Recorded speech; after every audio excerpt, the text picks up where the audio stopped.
Welcome to African American Conservatives, the soul of the conservative movement. I'm your host, Marie Strader. We are so appreciative of the reception that you've given our reboot and our new home at Bright News Media, as well as our podcast platforms.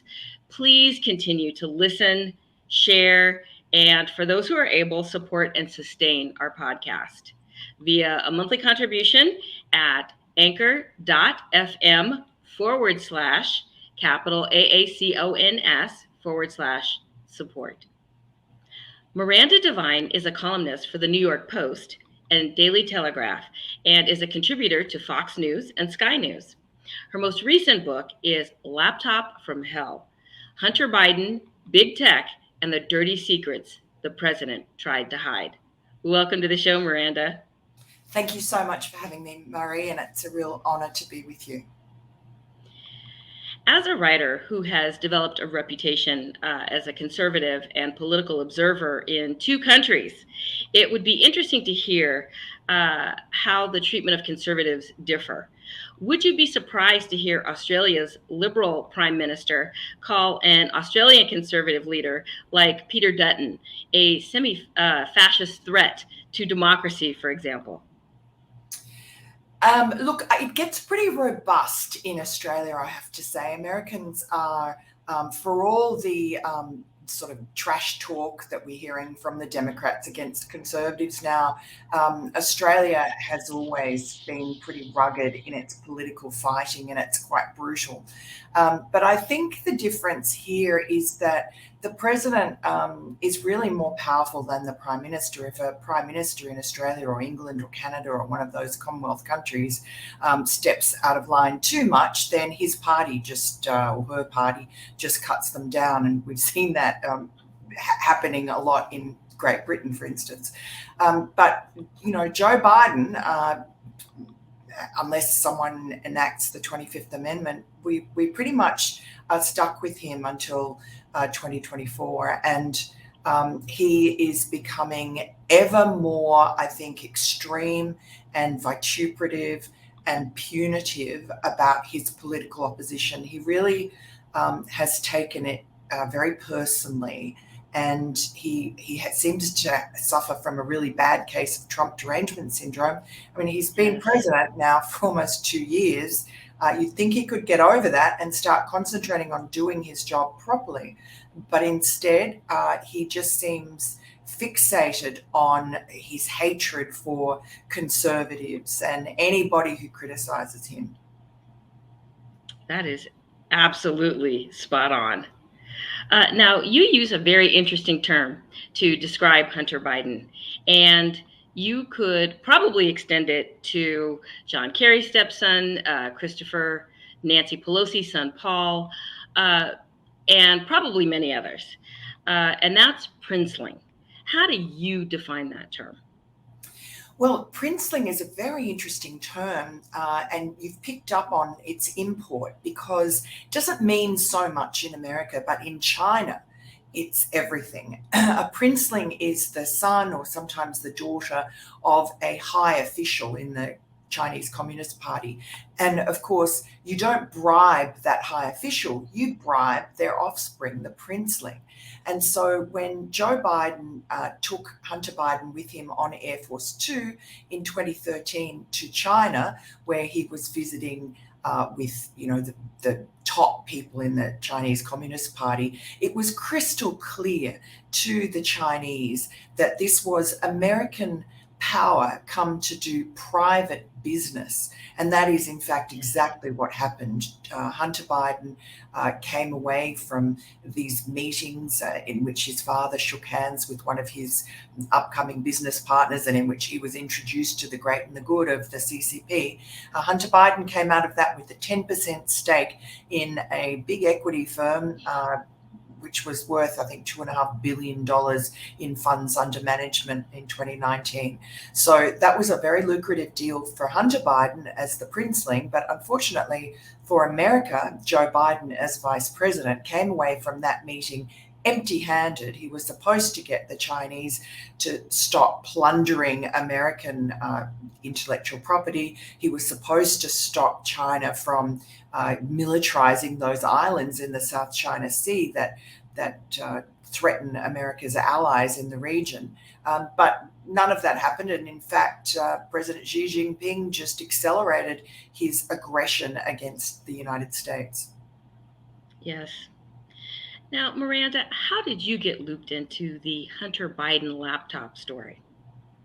Well, really through Rudy Giuliani, the former mayor in New York, who had become President Trump's lawyer. And when I first came back to New York, I'd been here off and on throughout my life, but when I came back to work for the New York Post in 2019, I resolved to make a friend of Rudy Giuliani, because I admired him very much from the time that I had lived in New York as a student in the 1980s, when it was a really dangerous place to be and crime was soaring and out of control. And of course, Rudy Giuliani fixed the city. And so I think we all owe him an enduring debt of gratitude for that. And so I made myself known to Rudy Giuliani. He was very generous in sharing what he knew about the city and the people around it, and also, of course, introduced me to President Trump. And so when it came time for him to try and figure out a way to get the story of Hunter Biden's laptop into the public consciousness, and remembering this was just a few weeks before the 2020 presidential election, Rudy Giuliani himself had only been given this laptop, or a hard drive copy of the laptop, by the computer repair shop owner in Delaware, who had it after Hunter Biden abandoned it there. Basically, Rudy Giuliani had only had that laptop since the end of August, and he and his lawyer Bob Costello had then had to spend quite a bit of time investigating it, looking into whether it was legitimate or not. They satisfied themselves that it was, and then wanted to give it to the media. And I have to admit, I wasn't the first port of call. They had tried others, but it had led to a dead end and time was running out. And so Rudy got his lawyer, Bob, to give me a late night text on a Friday night, and I liked what he told me, the photographs he showed me. I thought that looked like a good story, and we had long conversations over the weekend. And then very courageous editors at the New York Post decided that after we'd done our due diligence on the story, and my very talented, brilliant colleague Emma Jo Morris and another reporter, Gabrielle Fonrouge, went down to Delaware, interviewed the laptop repair shop guy, etc.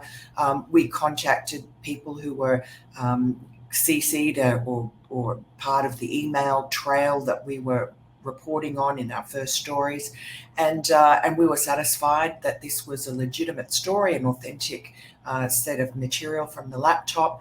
And very courageous editors at the New York Post pressed the button on it and allowed the story to be published. Of course, after they did that, and after the New York Post did the right thing, big tech stepped in and censored us. Yes. Now, Biden supporters, which includes most of the media, argue that there is a wall of separation between Hunter and his father, and nothing the son does blemishes the father. Based on what you saw on Hunter's laptop, Miranda, does such a wall exist? Absolutely not. There's no wall. There's no distinction between Joe Biden and his family members, because remember, this is a family-wide grift that's been going on for decades, since Joe Biden became a senator in Delaware more than 40 years ago. And he basically internationalized this influence peddling scheme run by his brother, Jim Biden, and his son, Hunter Biden. He internationalized it when he became vice president, and the stakes became much higher, not just for the enrichment of the Biden family, but also to the detriment of the United States, in terms of us now being compromised, or at least it's a good guess to say that we're compromised because China, Russia, Ukraine, Romania, Kazakhstan, etc., sent millions of dollars into the bank accounts of the Biden family and their partners. And obviously they expected something in return. And so Joe Biden, you can't look at this Hunter Biden laptop story without seeing Joe Biden. He's at the apex of this influence peddling scheme. He's the product that they are selling around the world or have been selling. And he also was fully aware of what was going on. He met with more than a dozen of Hunter's overseas business partners, either in Beijing or in Washington, D.C., or he went to a Cafe Milano, an Italian restaurant in Georgetown, with Hunter's business partners from Russia, from Kazakhstan, and from Ukraine.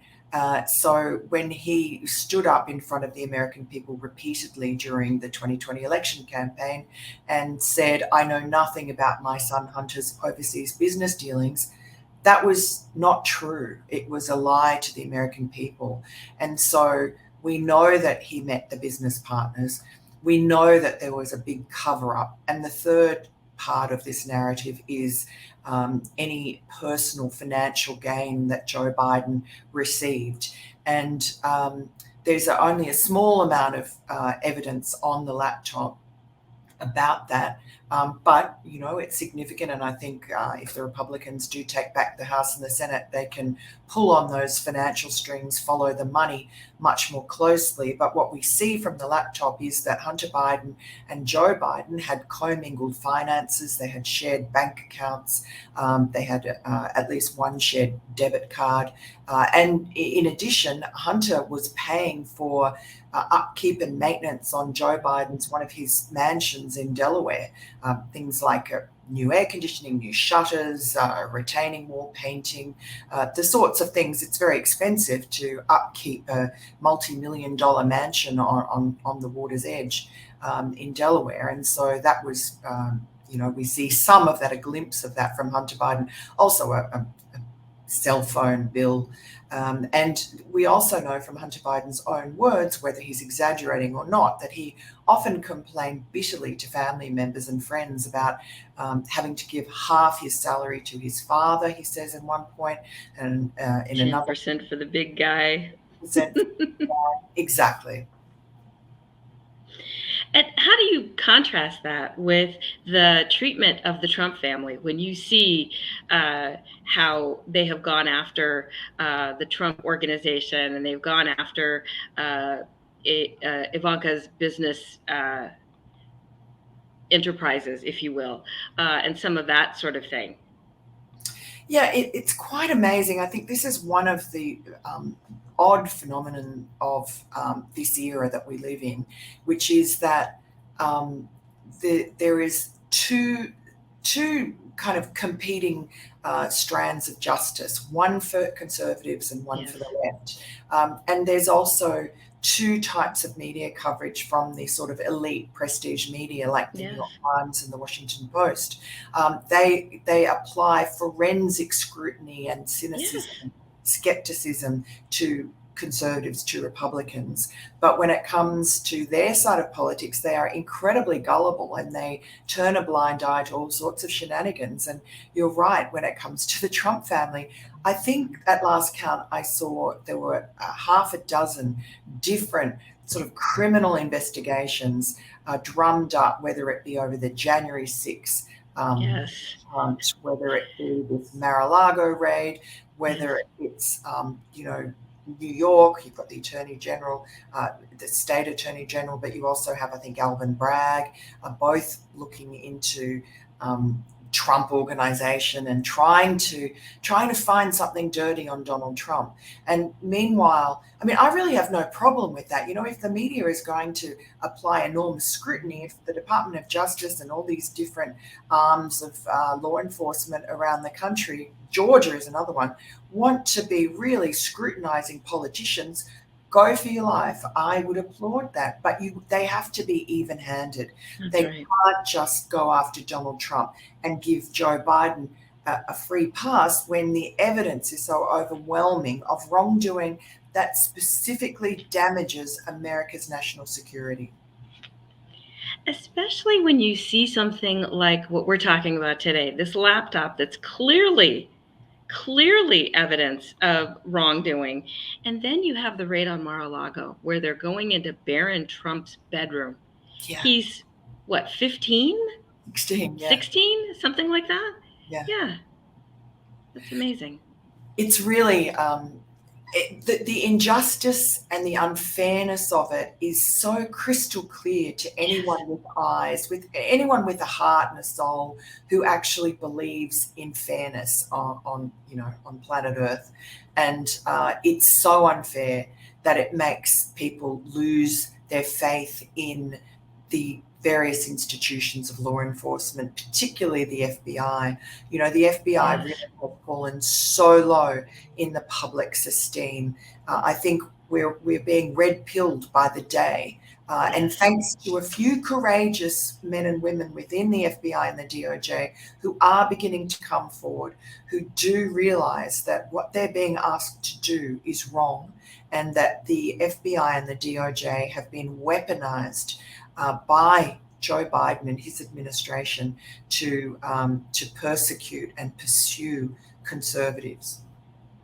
And it's funny that you say that because, I'm old enough to remember when the news was just reported. It was just a statement of fact, and there was no opinion. There was nothing. It was just this happened on this day, and the listener got to draw conclusions from that. And now, as you said, the journalists have weaponized.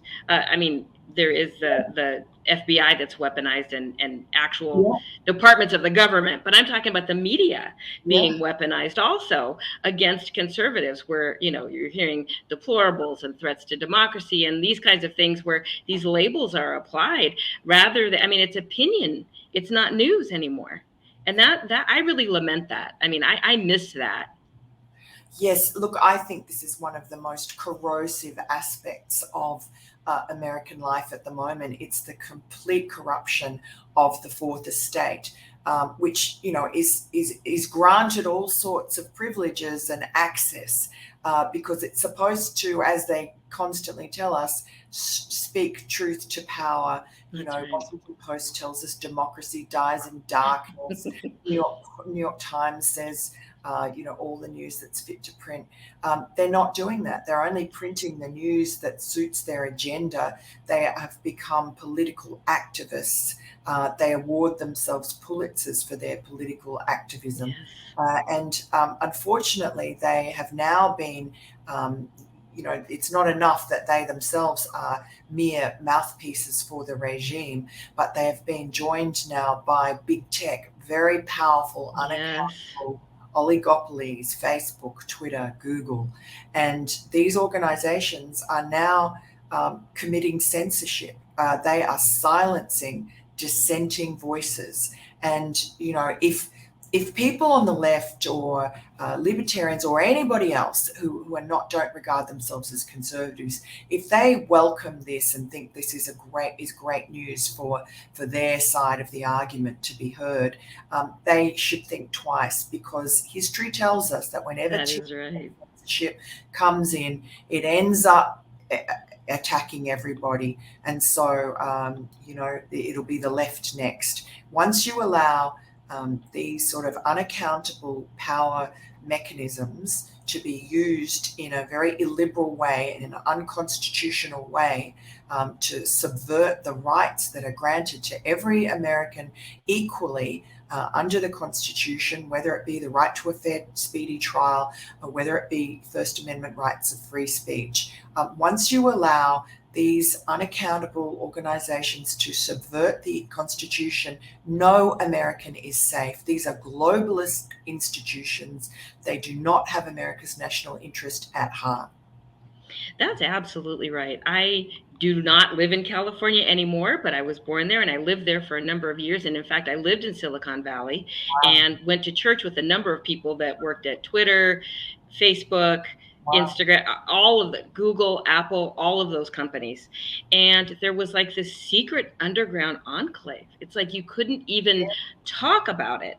And I knew of people who were diehard conservatives, and you could not show it. You could not discuss it. You could not even have the stink of that on you, Wow. because it was just that serious. And people would talk about like these secret underground chat rooms and things like that, because they could not discuss these things openly. But anyone who has a liberal ideology Mm, is welcome to post on yeah, boards and threads. And we saw the guy from Mozilla who yeah, gave the money to against same-sex marriage back in, what was it, 2008, and yeah, lost his job. Brendan Eichler, I believe it was. And so yeah. those kinds of things. I mean, that's crazy, but that's the times that we live in. That's the times we live in. And, it's ironic that liberals are constantly rabbiting on about how, we want to bring our whole self to work so that they can, I don't know, parade around in odd outfits and Yes, talk about, their transgenderism or whatever, and become evangelists basically and for be tolerant. Yeah. and demand tolerance, in the most intolerant people demanding tolerance. And yet, if you are conservative, if you are a Christian, if you have some sort of faith in a higher being, that's verboten. You have to hide. Mm-hmm. You are a non-person. You're an unperson. You will be socially repelled. You will be ostracized. You will lose out on promotions and jobs and so on. And you'll be deplatformed from social media, which, face it, is kind of, it's become the public square now. It's not just Yes. talk about being private companies. No, they control the information pipelines that we all use now. And it's very damaging to be thrown off those platforms. And these companies, keep on coming back to them, but they are so powerful. They're more powerful than a sitting elected United States president, as they showed when they deplatformed Donald Trump. And that Yes. disturbed even President Macron in France, who's no conservative. I mean, people all over the world were really worried when they saw that. They saw the power of these organizations, and the fact that they were so flagrant about exercising their power. They didn't care who saw how powerful they are and how willing they are to exercise that power. And if there's one thing that I think needs to be remembered in the upcoming elections, it's that regardless of whether you're Democrat or Republican or what you are, really you need to vote like your life depends on it in order to crush the power of these organizations, because I think one more election cycle and they will be impossible to bring down.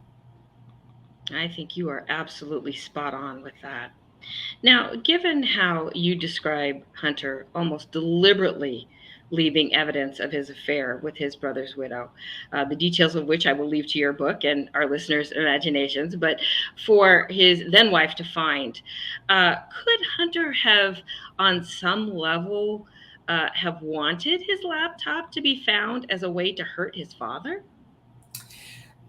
Look, that is a very sort of intuitive thought, because it certainly occurred to me occasionally, especially when I was going through the laptop, and there was so much anger that Hunter Biden had towards his father, real rage at times, a feeling of being disrespected, a feeling of being undervalued and taken for granted. All the work that he'd done. He wanted to be an artist. He wanted to be a painter.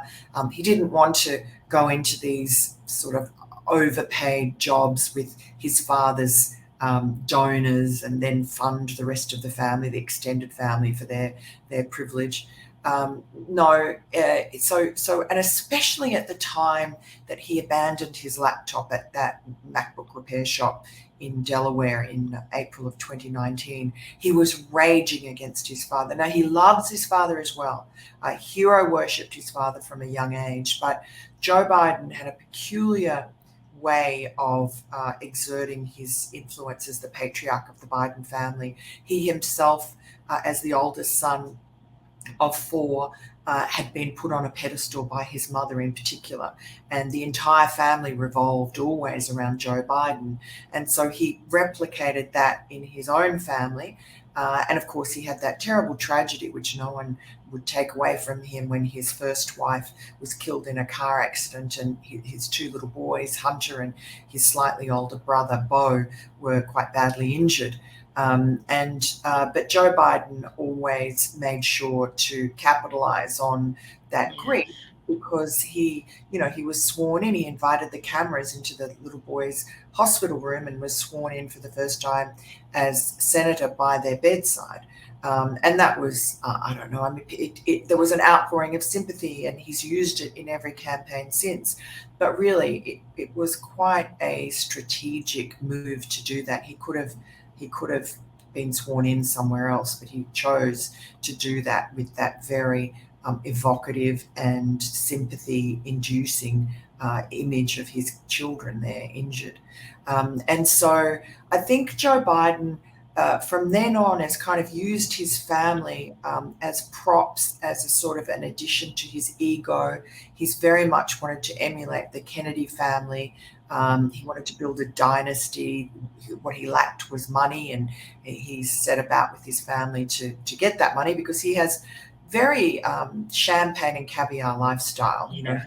He loves very expensive clothes, expensive cars, expensive houses, DuPont mansions that he bought very cheaply, fortuitously, and did up.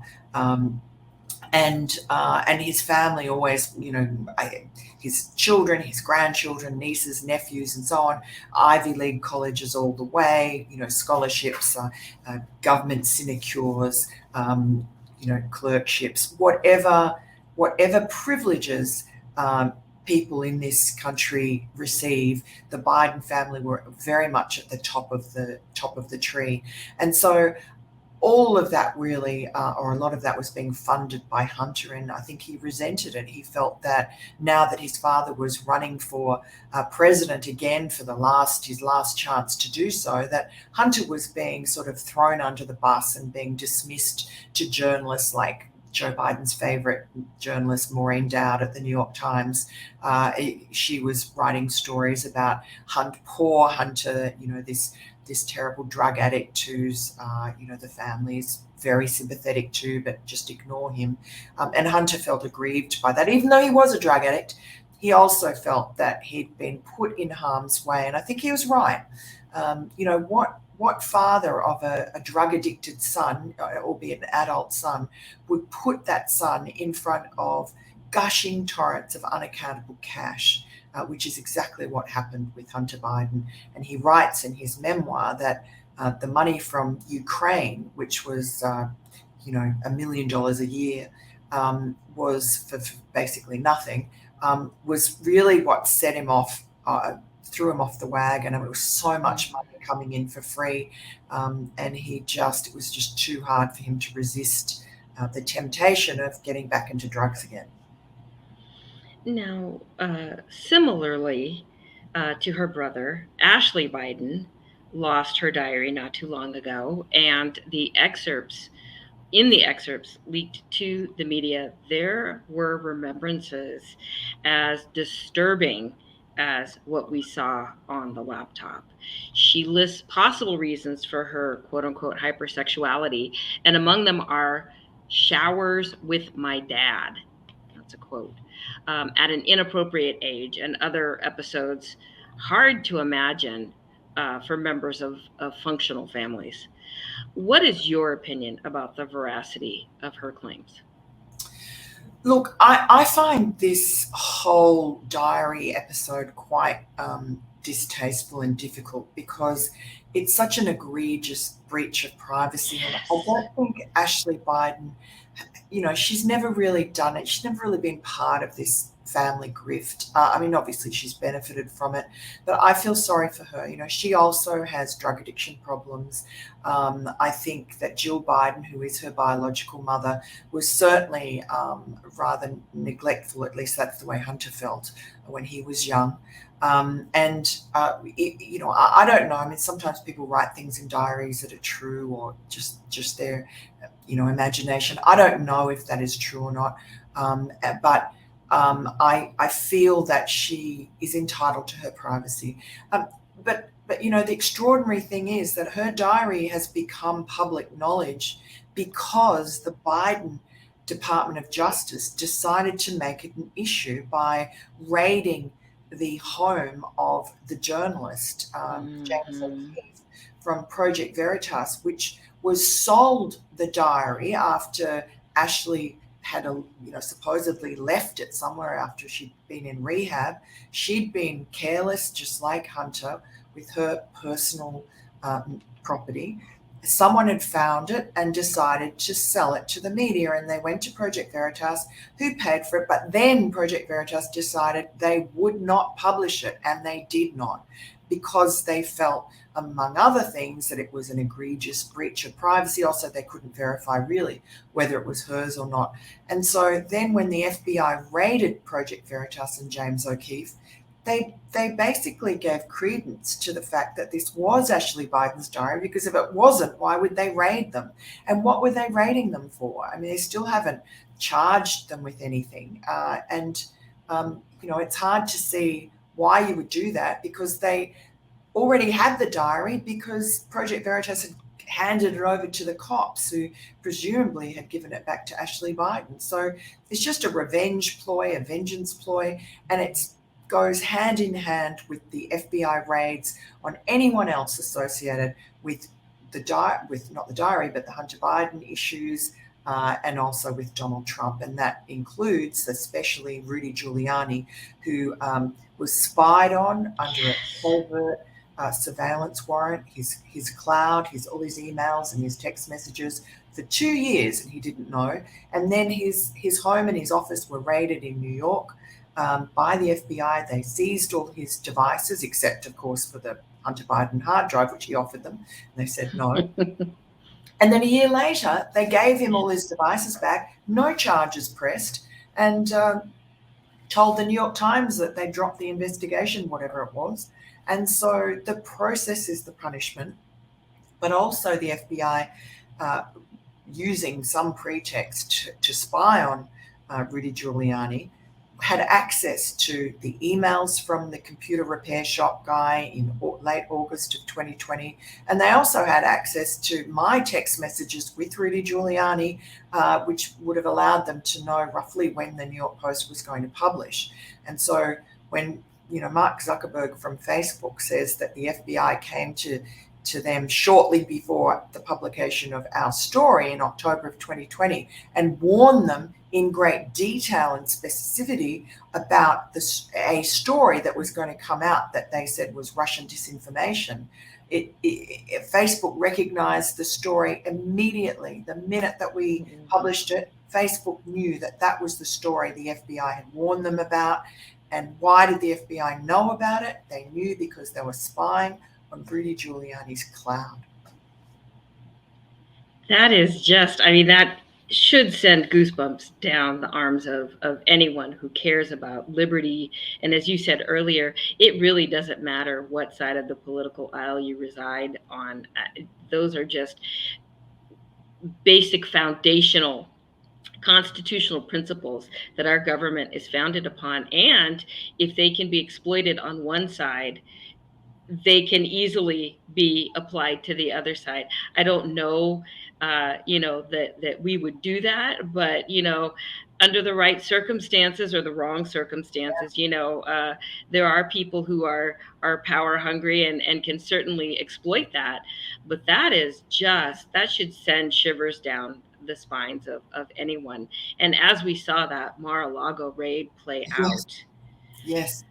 It's all part of the same MO that's going on. And it just seems that the FBI and the Department of Justice have so lost their way that they no longer can distinguish right from wrong. And they are violating their own standards, and they're certainly violating constitutional standards, and all in the pursuit of, I guess, destroying Donald Trump. But, even they realize, and Joe Biden has said this himself, that this movement of, populist nationalism or make America great again, whatever you call it, this, movement by patriotic Americans to rescue their country from basic socialists who are trying to destroy it, who have obliterated the border, who have endangered our national security and sold us out to the Chinese Communist Party. Any American, patriotic American, who is trying to reverse that process is now regarded as an enemy of the state and is fair game. This is really a struggle for control of the country, and America was founded on the people being sovereign, and the people's sovereignty is being stolen from them by this unaccountable globalist clique. And what's so crazy about that, I'm a mom, homeschooled all three of my children. And if I show up at a school board meeting, assuming that I had sent my children to school, I'd be listed as a domestic terrorist, Yes. which is just insane to think about, because I don't want my kids to read pornographic books in school. That's unbelievable. It's so frightening. And it's true. I mean, the FBI, it's been catalogued and documented. The FBI was sicked onto school board meetings, mums and dads at school board meetings by it. The White House basically coordinated that.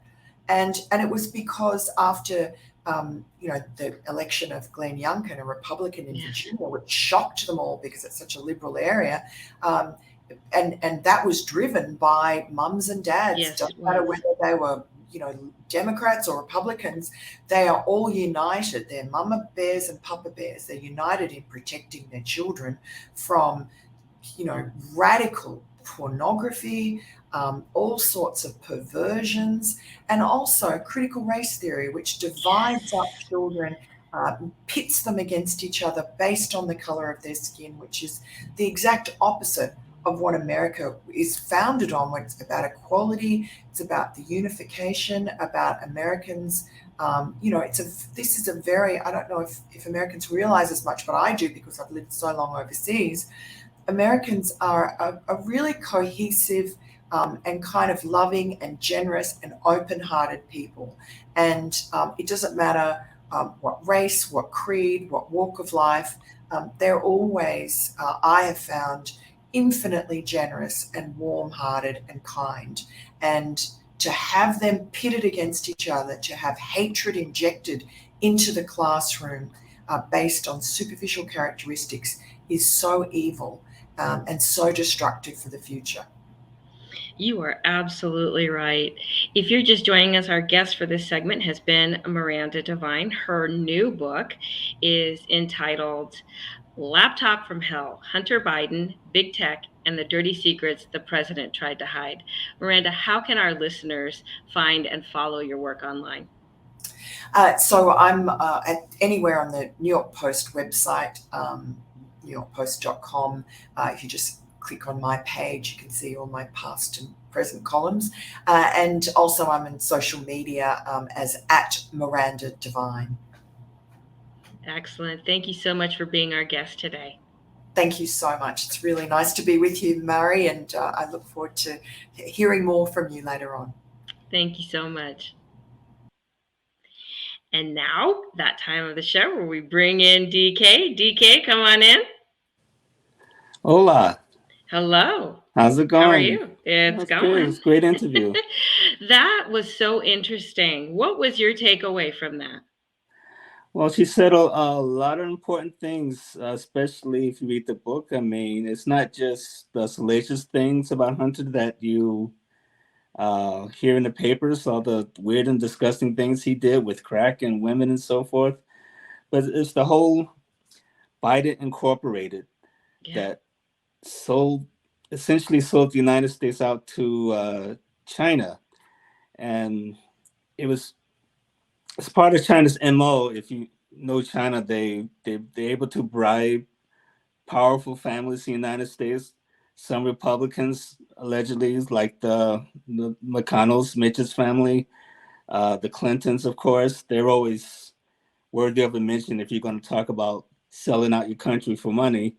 And the Pelosi's and of course the Bidens. And because of Biden Incorporated, it's been a real setback for the United States, and that's a big reason why they hate Donald Trump so much, is because he's the first American president, and probably one of the few people of either party who recognize the danger China imposes and wants to stand up to them.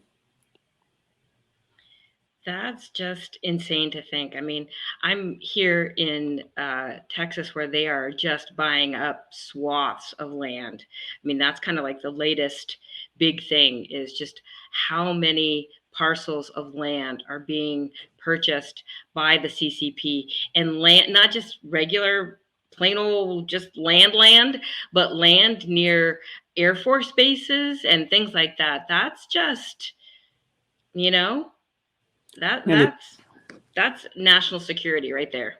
yeah, and they not only buy land in very strategic areas, they control, for example, the lithium market, lithium metals, which is required for electric cars, and the brilliant Governor Newsom of California, he's Yeah, I know a little he's about trying it. to lead a national campaign to ban um, gas powered cars, and he's been helped to a large degree by the Biden administration.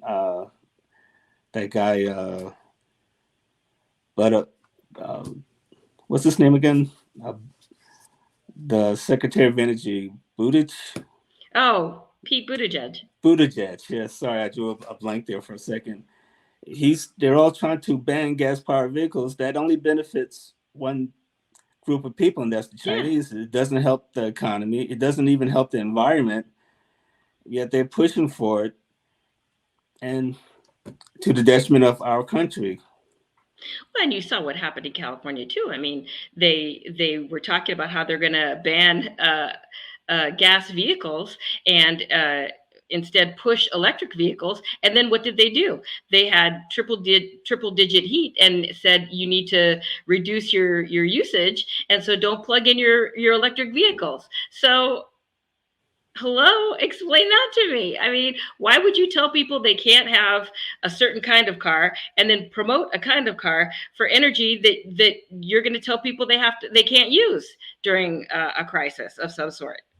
And the crisis is inevitable. Yeah, I remember when you lived in California, I used to ask you, do you plan on what days are you going to have electricity the next that's week? right. It was like, well, I think Wednesday and Thursday were good, but maybe not Friday. It's like, Rolling blackouts yeah. and things that are crazy.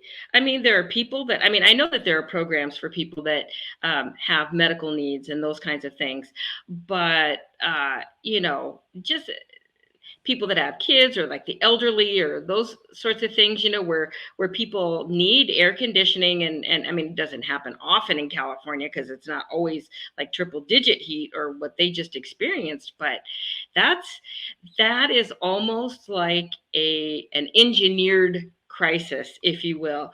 And our government, to a few of the points that Miranda made, our government is uh, behind the orchestration of a lot of these crises. I mean, just like with Rahm Emanuel, never let a good crisis go to waste. That's kind of a scary thought that your government is. I mean, you and I have often talked about reading 1984 in school and Brave New World, and how we thought that was just so dystopian and weird and so far-fetched, and yet we're here and it's now. And like I was saying, it all goes back to who benefits.